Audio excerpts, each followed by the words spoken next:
Hi everyone, my name is Umaima Abbasi, and today I will be introducing you all to the Alang Shipbreaking Yard, the largest and most prominent shipbreaking yard in South Asia. These are just some of the table of contents to keep us all grounded. We'll start with objectives. We'll introduce the topic of Alang Shipbreaking Yard, and then we'll go into some graphs and some data that I collected through the research. Data was very limited, which was a challenge, but we'll really cover the types of hazards of the shipbreaking yard, the current plummet of the shipbreaking yard, and how we can think about a sustainable future towards ship recycling. And then these are just some of the objectives that I hope we can take away from today's presentation. Okay, so what is Alang Shipbreaking Yard? It is the most prominent shipbreaking yard, as I had mentioned, located in India. The figure on the right shows the map, how it's located in the Gulf of Khambat, which is a very strategic position. It's a very prosperous region in Gujarat, India. And so it is a very prominent location for the shipbreaking yard. As you can imagine, lots of environmental and occupational hazards associated with shipbreaking that we'll get into. And currently, Alang Shipbreaking Yard is experiencing competition from neighboring countries such as Turkey, India, Pakistan, Bangladesh, and we'll go into that as well and why it's currently plummeting.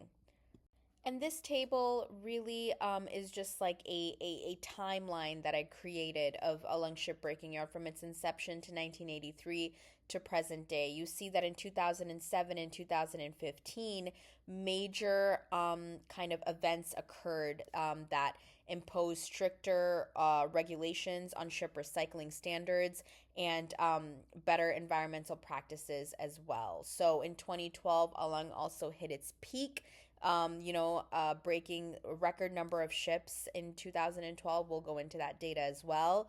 But this table really helps break that down for you all to see. So here is the data that we have at ships broken at Alang. This is its peak snapshot.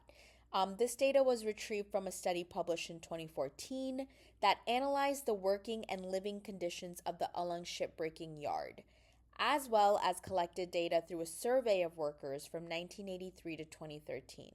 We see here that the peak of the shipbreaking yard at Alang was in the year 2012, when the yard broke over 400 vessels.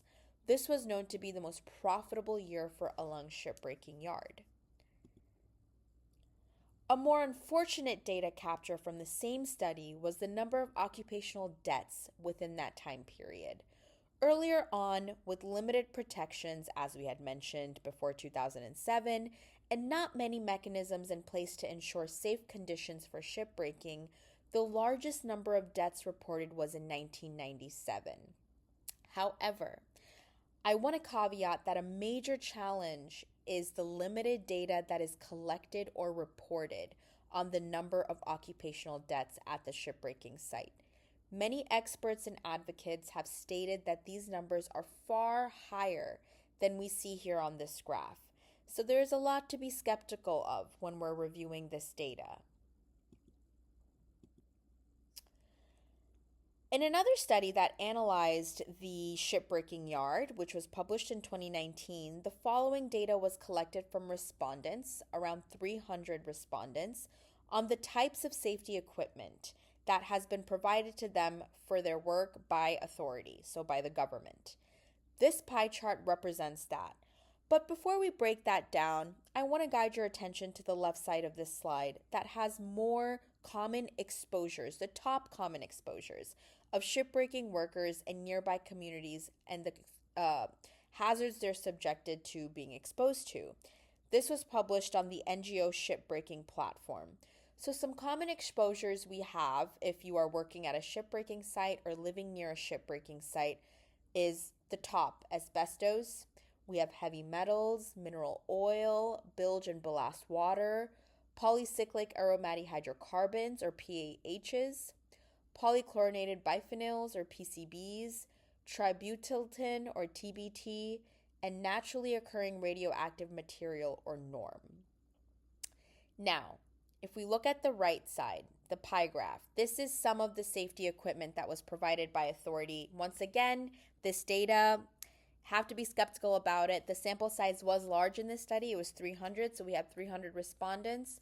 Here's some of the responses they gave. So a large percentage of the respondents were given a helmet. We see that most of the graph covers that portion, the light pink peach that we see there. We see that some respondents were also given shoes. So helmet and shoes compromises the second larger chunk of this graph. We see that a smaller portion of this graph were given helmet, shoes, and gloves. And then about roughly 4% were given nothing. So I want to highlight that none of these respondents were given any PPE, were given any masks, and that could be a large concern. And we don't know if these safety equipment that has been provided to them is enough to really protect them from all the hazards that we see on the left side of the graph. So as I had mentioned, there's a current plummet at Alang Shipbreaking Yard. It's reached its 18-year low.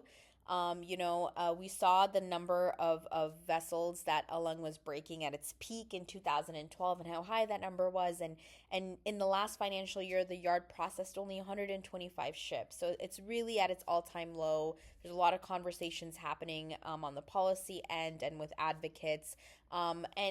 This is for a number of reasons. There's been a decrease in ship arrivals. There's reduced demand for steel. Workers are out of jobs because of this. So it's very unfortunate, but currently it's not seeing the record-breaking numbers that it was in 2012.